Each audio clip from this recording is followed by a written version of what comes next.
Attention. बहुत बहुत बहुत स्वागत है असरानी साहब आपका। Thank you thank you thank you. Actually Sony का बहुत बहुत शुक्रिया अदा करता हूं मैं। कपिल शर्मा एशिया का नंबर 1 एंकर। अरे सर, आज दुनिया भर में कपिल शर्मा शो बहुत जबरदस्त माना जाता है। मैं बहुत बहुत शुक्रिया अदा करता हूं अपनी तरफ से और हिंदुस्तान की पूरी फिल्म इंडस्ट्री की तरफ से। शुक्रिया शुक्रिया असरानी साहब। आपकी ये तालियां, ये सीटियां हमारे लिए ऑक्सीजन का काम करती हैं।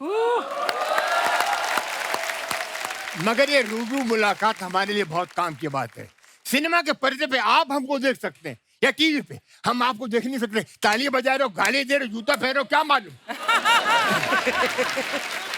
मगर ये बहुत कमाल की बात है। सिनेमा के पर्दे पे हमको वही करना पड़ता है जो डायलॉग राइटर लिख के देता है, बोलना पड़ता है, और डायरेक्टर जो बोलता है। क्योंकि आपने देखा होगा 60-70 साल पुरानी ब्लैक एंड व्हाइट फिल्म में 80 साल का हीरो अपनी माँ को बोलता है, मैं पास हो गया माँ, मैं फर्स्ट क्लास फर्स्ट करता। माँ बोलती तू स्कूल कब गया था हरामखोर। आपने देखा होगा ब्लैक एंड व्हाइट फिल्म में हीरो हीरोइन एक जंगल में फंस जाते हैं, तूफान आता है, बरसात होती है, आग जलाते हैं, सारी रात गाना गाते हैं। सुबह उठ के हीरोइन बोलती ये मैंने क्या किया, समाज को क्या मुंह दिखाऊंगी। मैं बोलता हूँ तू रात भर गाना क्यों गाती रही, तेरे बाप ने बोला था। कई बार रूबरू मुलाकात भारी पड़ जाती है। कैसे? मैं फिल्म सिटी में शूटिंग कर रहा था मैं। अच्छा जी। हमारी फिल्म थी भूल भुलैया, हाँ जी। और सामने चल रही थी ओम शांति ओम, शाहरुख अच्छा खान की फिल्म। तो एक पति पत्नी मेरे पास आए, 7 महीने का बच्चा लेके गोद में उनके था। बोलते हैं असरानी साहब आपके साथ फोटो खिंचवाना है। अच्छा जी। मेरा बच्चा बड़ा होगा तो यार मैंने अच्छा। और बच्चे को बोले असरानी। 7 महीने का बच्चा अपने बाप को नहीं पहचानता। असरानी। वाह वाह वाह, क्या बात है। क्या हुआ, सामने शाहरुख खान आया अच्छा, तो फोटो तो खिंचवाई, बच्चा मेरी गोद में छोड़ के भाग गए। मैं बोला रुको, बच्चा तो ले जाओ। मैं मेरी गोद में पति पत्नी दोनों भाग गए। मैंने कहा बच्चा, आपका बच्चा। बोले बच्चा तो फिर हो जाएगा, शाहरुख खान काम मिलेगा। गुरुदेव प्रणाम। वाह वाह वाह। बस 2 मिनट और।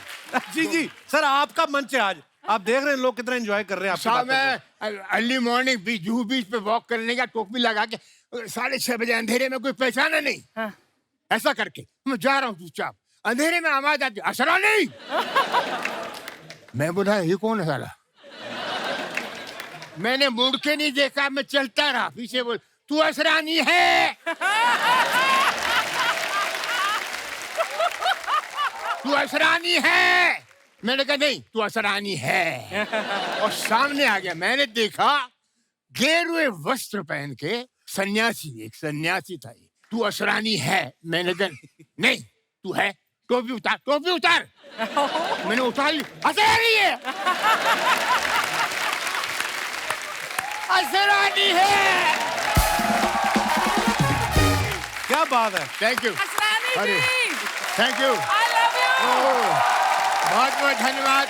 Thank you very much. Thank you sir. आइए, बहुत बहुत स्वागत है। जोरदार तालियां असरानी साहब के लिए।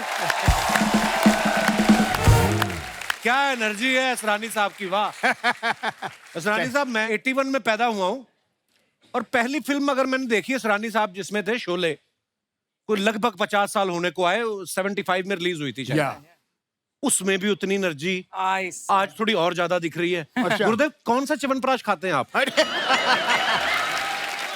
एक्चुअली मैं सच बोलता हूँ, मैं आप जैसे लोगों से इंस्पायर होता हूँ। अरे क्या बात कर रहे हैं सर। ऐसी एनर्जी रात रात करते हो, रात रात करते हो आप सब कुछ जो करते हो। जो कुछ करते जो शो जी। असरानी साहब, ये जो आपने जेलर का किरदार किया, जी, लोगों के मन में जेलर की इमेज क्या होती है? बड़ी कड़क, कि जेलर होगा तो सख्त होगा, कोई जेल में परिंदा भी पर नहीं मार सकता।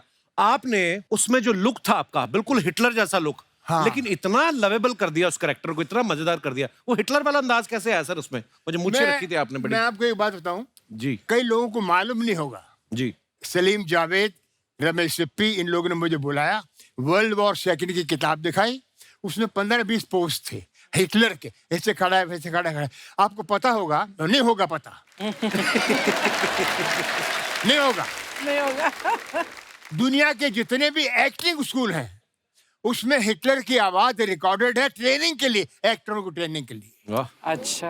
कारण इसलिए बार बार एक्टरों को सुनाते हैं वो कि ऐसी आवाज जिसने अपनी आवाज से पूरे जर्मनी के नौजवानों को ऐसा प्रोत्साहित किया कि अपनी जान देने को तैयार हो गए। या खा ये हफ्ता थे ये बढ़ा या बा ये पे खसे या खा ये बू ये उठा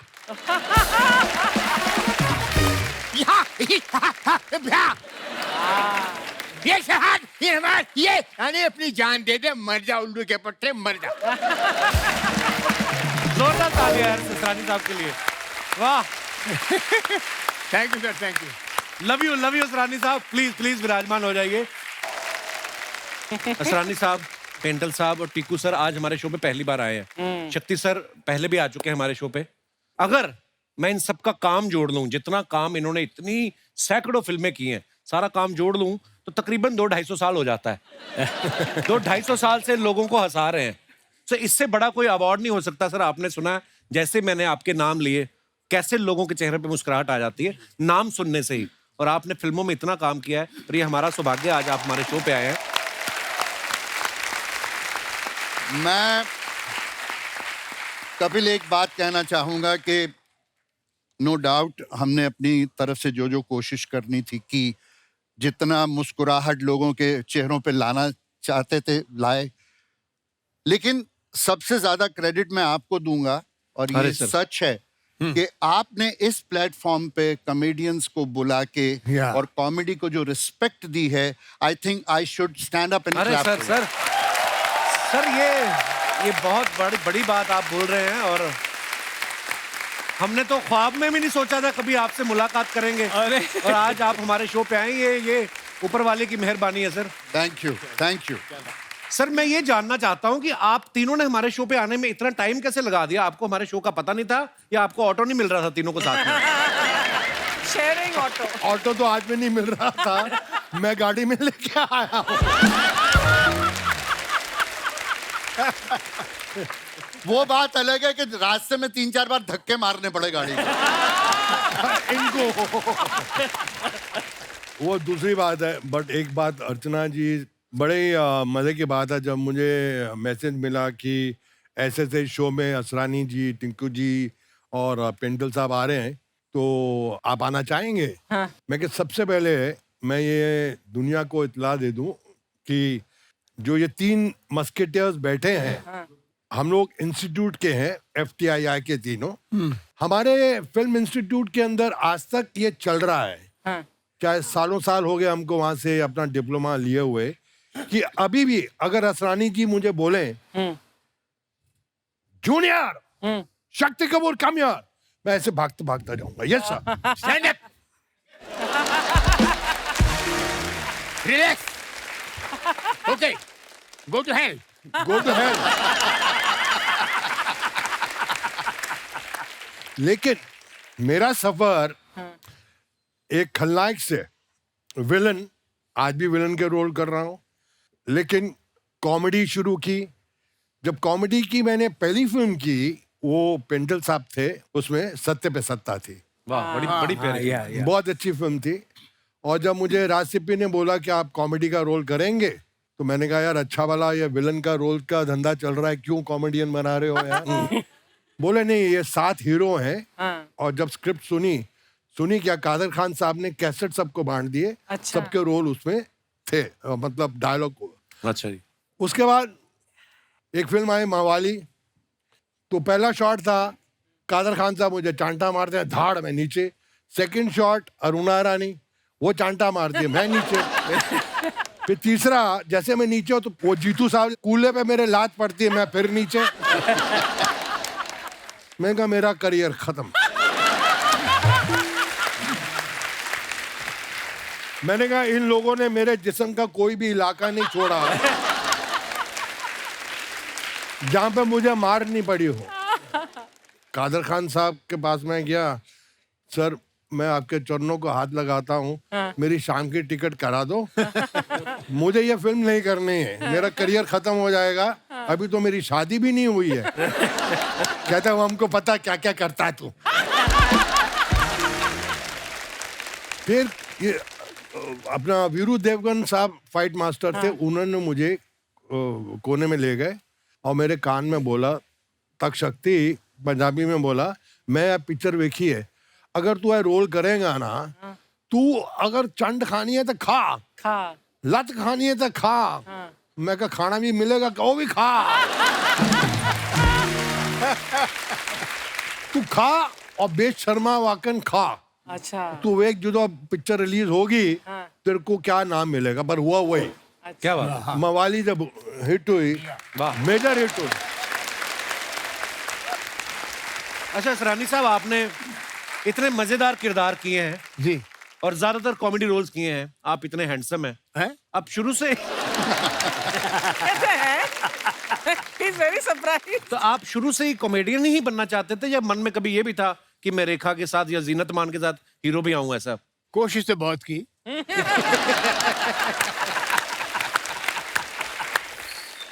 मगर मैं फिल्म शूट में था तो वहां की डिप्लोमा फिल्में बनती थी, अच्छा 10 जी। मिनट की। तो अच्छा मैंने जी। 3 फिल्में लेके मैं बॉम्बे आ गया, वो डब्बों में आती थी। अच्छा जी। तो मैंने छोटा सा शो रखा, अच्छा जी। तो उसमें आ गए LV Prasad director producer, BR Chopra, Pramod Chakravarti और एक साहब यश चोपड़ा वगैरह सब थे। अच्छा जी।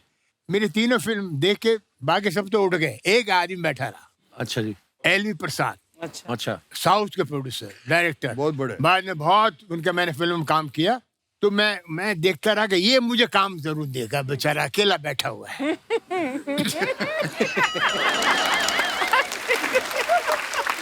मैं खड़ा हो गया, जाने लगे, बोले भाई क्या रोल दे आपको, कुछ समझ में नहीं आता।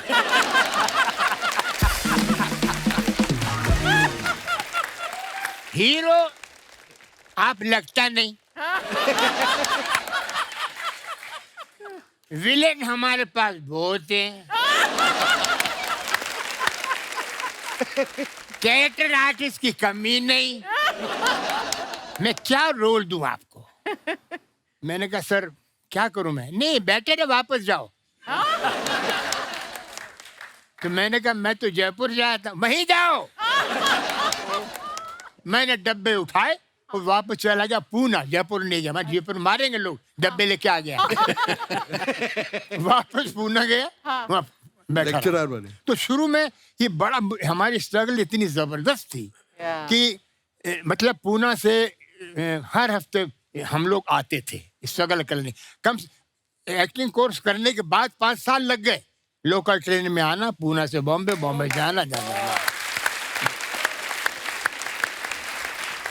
और पहली फिल्म मिली गुड्डी, हाँ, बड़ी बड़ी प्यारी फिल्म गुड्डी थी। ऋषिकेश मुखर्जी साहब की, जिसने मुझे मेरी पहचान कराई। वो भी कैसे मिली? मैं ऋषिकेश मुखर्जी जी के साहब के पीछे जाता था, मैं 5 साल से लगा था उनको बंगले पे, बोले अंदर मत आना, कुत्ता है कुत्ता है कुत्ता है। जैसे मैं आऊं 3 कुत्ते छोड़ देवे। मैं बोलूं दादा नमस्कार, कुत्ते बोलते वापस। एक दिन आ गए, एक दिन गुलजार साहब, 2-3 बंगाली असिस्टेंट, खुद ऋषिकेश मुखर्जी जीप में आके पूना फिल्म शूट में उतरे। बोले असरानी, अरे मैंने कहा आपको रोल मिला। तो बोले इधर आओ, इधर जय बहादुर कौन है? ओ। अरे मेरे हाथ चल।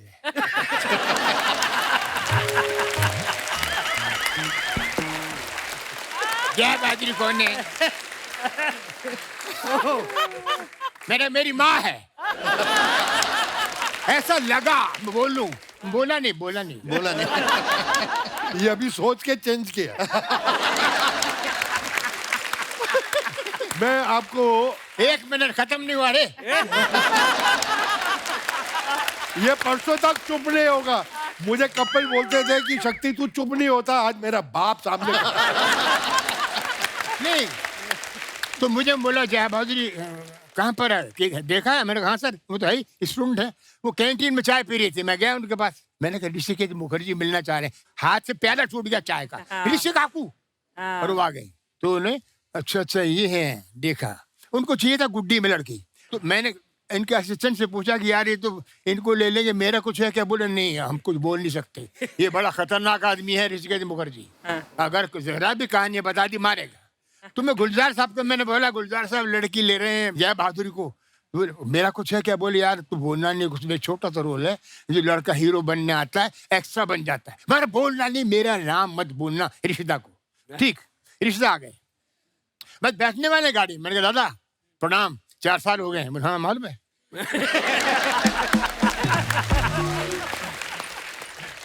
ये लड़की कैसा है, डांस वांस करता है? मैंने कहा बहुत करता। मैंने कहा मैं भी कर सकता हूँ। चांस तो दे यार। नहीं अभी तो हम देखो, हम चिट्ठी लिखेगा, अगर हमको इनका स्क्रीन टेस्ट हो, जब चिट्ठी इधर आएगा तो तुम आके हमको मिलना। मैंने ठीक है जी, सर कब आएगी चिट्ठी क्या मालूम। तो मैंने कहा दादा एक लड़का गांव से आज, कौन बोला तुमको? वो हीरो बनने आज किरे साक्षी रह मेरे। हम तो गुलजार में नहीं, तुम साक्षी की बोल से तुम देखा। गाड़ी में बैठ के चले गए और चिट्ठी आई। मैं चिट्ठी से पहले मैं पहुंच गया। तुम क्यों आया? तो तुम कैसे आ गया? एनीवे साहब, वो 2-3 सीन किए मैंने। गुड्डी फिल्म सुपरहिट हो गई, जया बहादुर सुपरस्टार बन गई, और मुझे 8 फिल्में मिल गई गुड्डी के बाद। वाह वाह वाह, क्या बात है। जैसे टीकू सर और शक्ति सर का ना बिल्कुल आंकड़ा उल्टा है। जैसे शक्ति सर है, इन्होंने जितने खतरनाक रोल किए ना, मैंने सुना है कि बैंक में अपने पैसे भी जमा कराने जाते थे ना, तो वो कैशियर अलार्म बजा देता था पुलिस को कि शायद डाकू आ गए। टीकू सर का उल्टा है, ये इतने क्यूट लगते ना कि इनकी बैंक की कोई EMI लेट भी हो जाए ना तो बैंक वाले कहते कोई नहीं, आ जाएंगे, क्या जाएंगे। ये इतने क्यूट है टीकू सर। टीकू सर, आपकी क्यूटनेस का कभी आपने फायदा उठाया? मैं एक बार नो एंट्री से जा रहा था, पुलिस वाले ने मुझे पकड़ा। तो बीवी अच्छा भी जी। साथ में थी, और कौन साथ में था? हाँ, बीवी साथ में। किसकी? मेरी। यार ये आदमी बदनाम कर देगा मुझे। अपनी बातें मुझ पर थोप रहा है।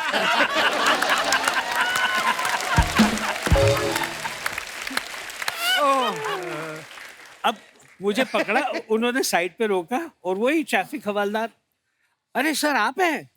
बोले हाँ मैं हूँ, क्या चाय पानी लेंगे? तो बीवी बोलती कमाल है, और इनको पकड़ते हो तो चाय पानी देते हो। और फिर मुझे कह रहे हैं कि आज हम घर पे जाके बताएगा हमने आपको पकड़ा। तो मैंने कहा मैं घर पे जाके बताऊंगा आपने मुझे छोड़ा। वाह यार वाह। तो these are the things which हमको एक कहते हैं ना कि ये सारी चीजें मिल जाती है once you are known and जी। तो टीकू सर, शुरुआत कैसे हुई थी आपकी? आप कैसे आए फिल्मों में? मैं एक्चुअली थिएटर करता था। फैमिली में कोई था आपकी एक्टिंग फील्ड में? नहीं कोई नहीं था। मेरे पिताजी तो डॉक्टर थे। अच्छा जी। और मैं एक ही था जो। आप भी सीनियर लॉयर लगते हैं हाई कोर्ट के, है ना? तो आज पहना भी है। काश बनता। फिर एक प्ले हमारा देखने आए थे, ये जो है जिंदगी के हमारे डायरेक्टर। तो उन्होंने देखा, बोला छोटा सा रोल है, करेगा? मैंने कहा ये जो है जिंदगी में कौन नहीं करेगा, कुंदन शाह साहब थे। अच्छा। तो हम गए तो वो लाइन में बस ये क्या हो रहा है लिखा हुआ था 5-6 बार। बोले ये बोलना है? बोले हाँ, जब भी तेरे को बीच में ऐसे दिल न करे ना तो बोल देना ये क्या हो रहा है। बस बोलो ओके ठीक है, बोल देता हूँ। और पता नहीं किस तरह से बोल दिया या क्या जोर लगाया मैंने। So famous that line became. It became a His famous line. identification, actually. ये क्या हो रहा ये है? क्या हो रहा है? 50,000 तरीकों से बोला था तुमने, अलग अलग तरीकों से। ये क्या हो रहा है? मुझे अपना टैलेंट दिखाना था। बस वहां से बस शुरुआत हो गई। Thank you. अच्छा, हमारे शो में ना पेंडल साहब कभी कभी लड़के लड़कियां बन के आते हैं। ये आइडिया हमने रफू चक्कर से लिया था, जब आप पहली बार लड़की बने थे और आप लग भी बड़ी खूबसूरत रही थी। वो तो अभी भी है।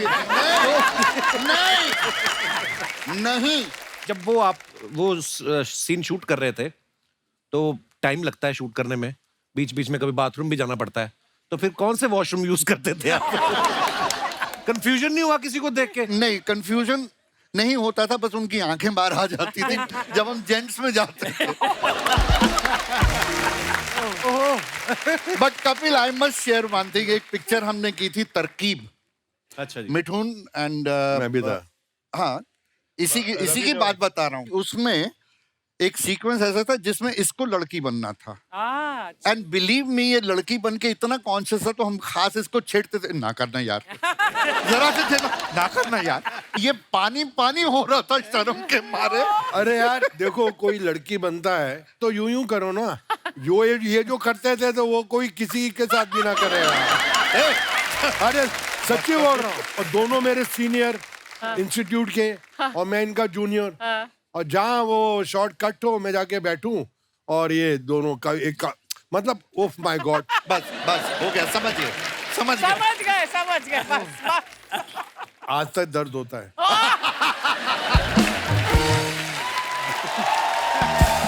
दिल में।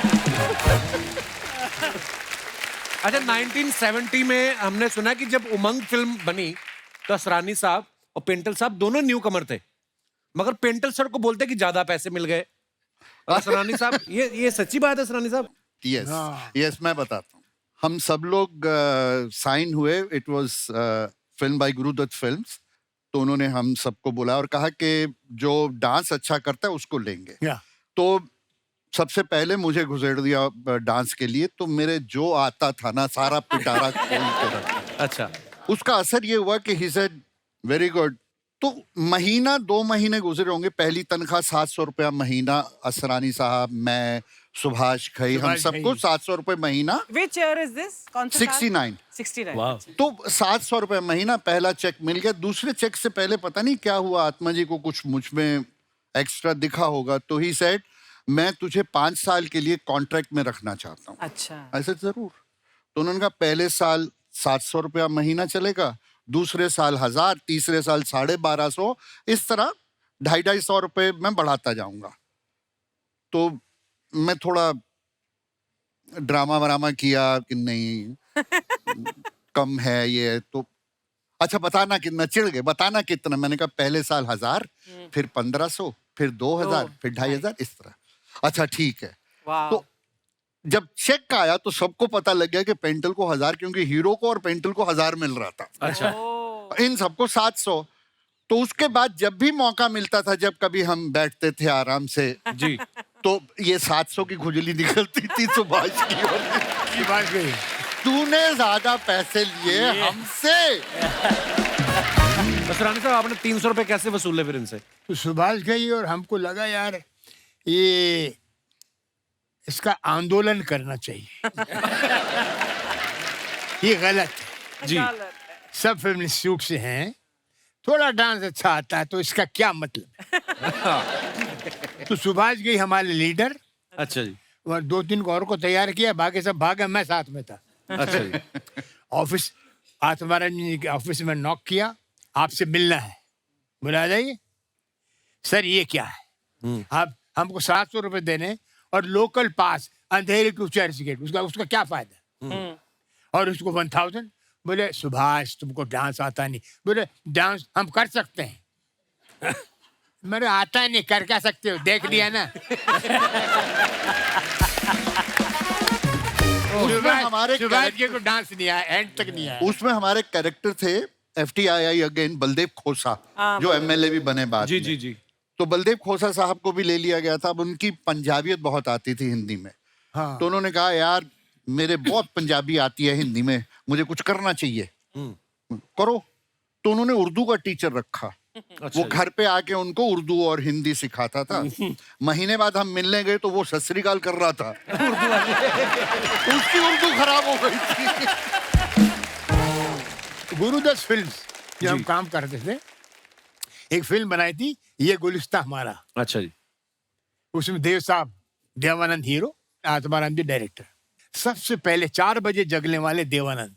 अच्छा जी। जैसे आपके अक्षय कुमार को 4 बार पकड़ा ना आपने, आप 4 बजे सबको जगा देते हैं। सेम थिंग देवानंद साहब। अच्छा। तो एक फिल्म कर रहे थे हम, कलाबाज। अच्छा जी। खजाने की तलाश में हम नैनीताल जाते हैं, और रास्ते में इनको मालूम पड़ जाता है कि खजाना कहाँ पर है। एक पुजारी जो बोट में बैठा है बता देता, हंगल साहब प्ले कर रहे हैं। अच्छा जी।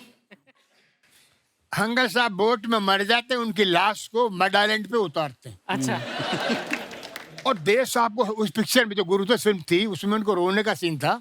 लोगों ने उनको बोला किसी ने कि आप स्क्रीन पे रोते हुए बहुत खराब लगते हैं, मत रोइए। अच्छा। अब उनको याद आया, तो अशोक रॉय है डायरेक्टर, सर ये बाबा ने आपको सब बता दिया खजाना, अभी थोड़ा सा आपको आंसू आएंगे। आंसू सुनते ही देव साहब कि जैसा बहुत सेंटिमेंटल सीन है, आप इस पुजारी ने आपको सारा खजाना बता दिया। खजाना बता दिया, आपको सिर्फ अटैचमेंट होगी बाबा से, अभी आपको आंसू आएंगे। वो खुद रो रहा है डायरेक्टर। अच्छा उसको देख रहा देवान। अशोक बंदा कमाल। प्रभु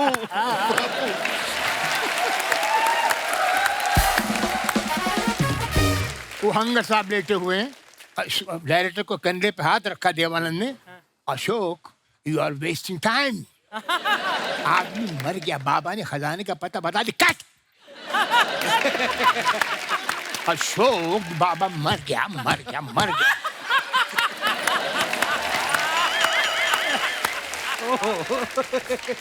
वो हंगल साहब टेक करते हो क्या?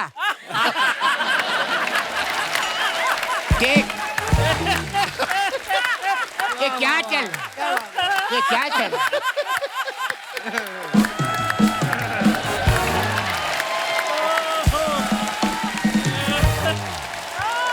वाह वाह वाह, क्या बात है। So, Ashok, no, the man is dead. He finished. Take, chup yaar, what's your problem? What's your problem? Why? We're talking, we're discussing. नहीं वो बोलते हैं मेकअप चादर हट जाएगी तो मेकअप कर लूं। मैंने मरा हुआ है तुम कैसे मेकअप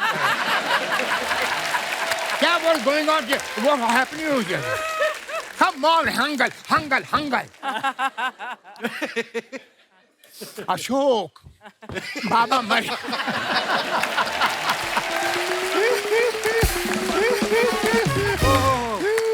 एक मिनट जी सर, प्लीज प्लीज।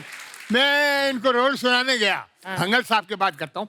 ये इनकी एक शॉप थी यहाँ पे क्राफर्ड मार्केट में। ये बेसिकली टेलर थे, टेलरिंग की शॉप। अच्छा। टेलर। और टेलर भी कैसे, ओनली डिप्लोमेट्स के कपड़े सीते थे और ऑर्डिनरी आदमी के नहीं। अच्छा जी। तो मैं इनके पास सुनाने गया, चला मुरारी का रोल सुनाने। मैंने कहा सर आप एक टेलर हैं? कहते हो तो मैं हूँ।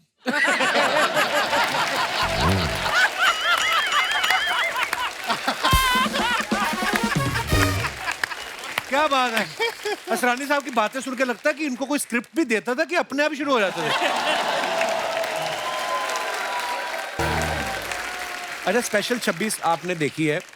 अक्षय कुमार साहब ज्वेलरी की दुकान लूट लेते हैं टिक्कू सर की।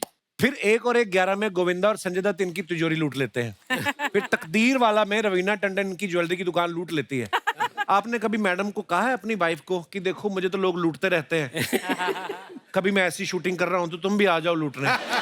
या कभी आप सोना खरीदते हैं, आपको टेंशन होती है कोई लूट के ना ले जाए?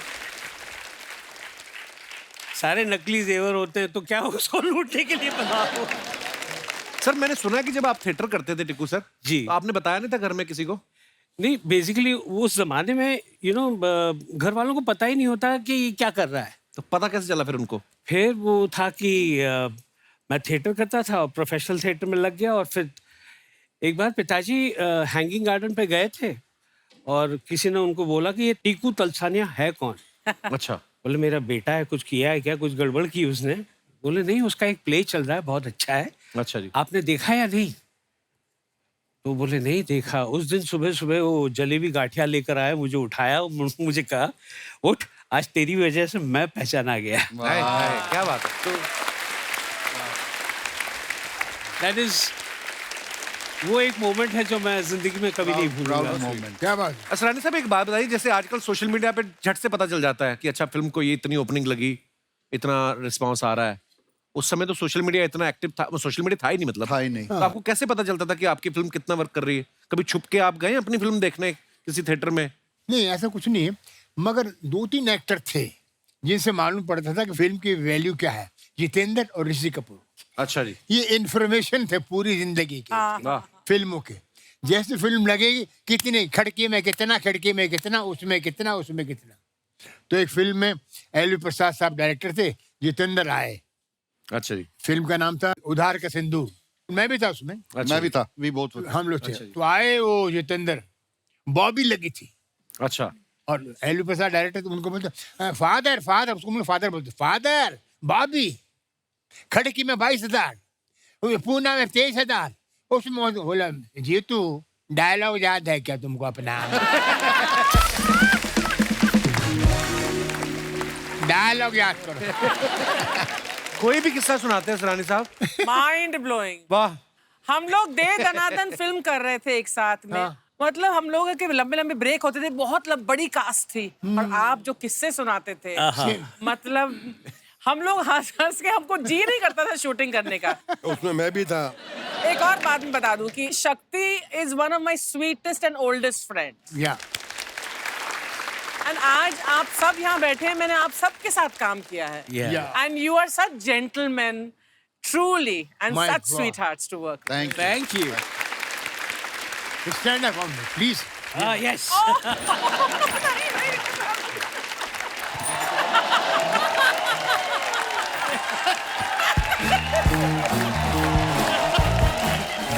Happy birthday, happy birthday.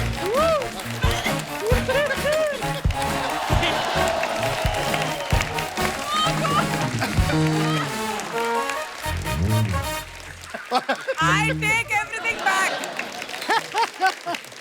Very nice, thank you so much, बहुत मजा। ये देखो। तो सरानी साहब एक बात बताइए, हैंडसम आप इतने प्यारे, हाँ कोई ऐसे को पीछे नहीं पड़ गई आपके कि सरानी साहब आपसे ही शादी करनी कोई? हाँ पड़ी थी, पड़ी थी। अच्छा जी। और मैं शूटिंग कर रहा था पहलगांव कश्मीर, वाह। और काफी नामी एक्ट्रेस, नाम नहीं लूंगा बेचारी मारेगी, वो पीछे पड़ गई। मैंने कहा देखिए मैं तो चरित्र अभिनेता हूँ, मैं कोई हीरो नहीं, ये नहीं, विलेन नहीं, कॉमेडियन को कोई देखता नहीं, फिर भी हीरो तो देखते कभी नहीं देखा जाता, कॉमेडी हट या गट। तो आप मुझसे क्यों चाह रही? बोले नहीं तू अच्छा लगता है लल्लू।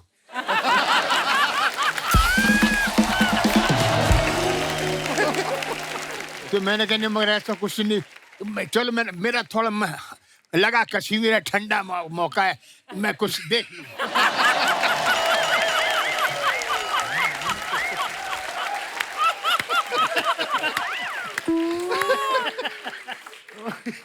तो बोलते देख लेना, बाद में अपनी वाइफ को सुट तब मेरे बगल में आना। मैंने कहा चारी क्या।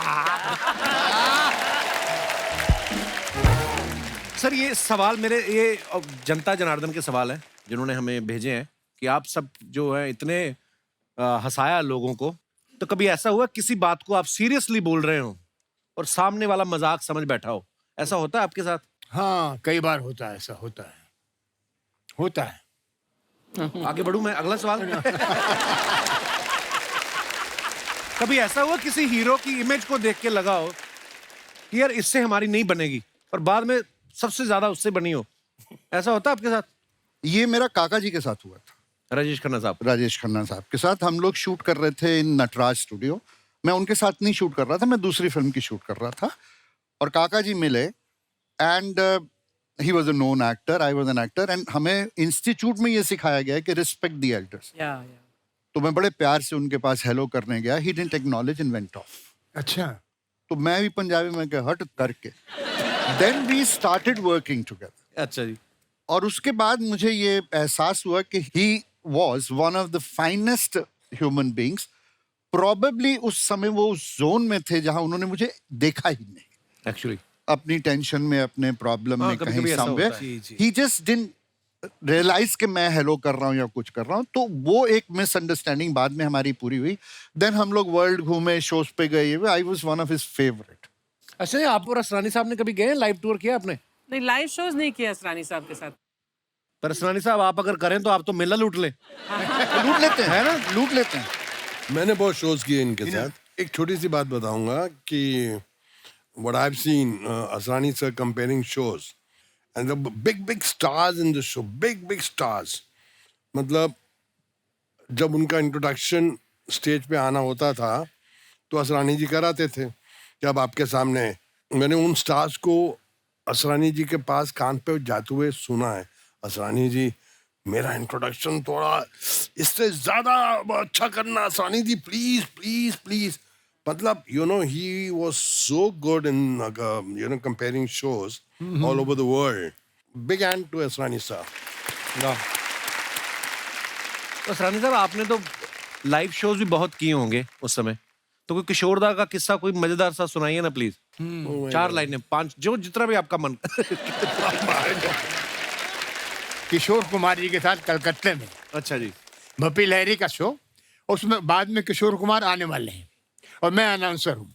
अच्छा जी। नेताजी सुभाष ऑडिटोरियम खचाखच भरा हुआ, तो भपी लहरी को इंट्रोडक्शन कर दिया हमने कि ऐसा किया वैसा किया। भपी लहरी आप इन्होंने हिंदुस्तानी म्यूजिक से करते करते रॉक एंड रोल ये वो, भपी लहरी 4 गाने हो गए, 5 गाने हो गए। किशोर कुमार आके बैठ गए कि भाई तो असरानी, मैंने कहा सर ये 5वां गाना हो गया है, अभी आपको 2 गाने के बाद आना है, तो मैं तैयार होता हूँ। शुरू हो गया। और भपी लहरी गाय 8वां गाना आ गया तो किशोर कुमार फिर मैं गया, वो रेस्टलेस हो गए। 9वां गाना चल रहा है, मैं क्या क्या कर रहा है असरानी, इसको हटाओ यार। मैंने सर मैं कैसे करूं, 15,000 आदमी बैठे हुए हैं। और भप्पी लहरी के फादर आ गए, नाना क्या गान है। क्या गाता है, क्या गान है रे, हे रे भप्पी रे। 10वां गाना हो गया, अभी क्या करे साहब। किशोर कुमार बोले अब तेरे बस का रोग नहीं बेटा, मुझे जाना पड़ेगा। अच्छा। अब ये खुद ही आए, मेरे को हटाया। किशोर कुमार जरा म्यूजिक बनाएंगे प्लीज।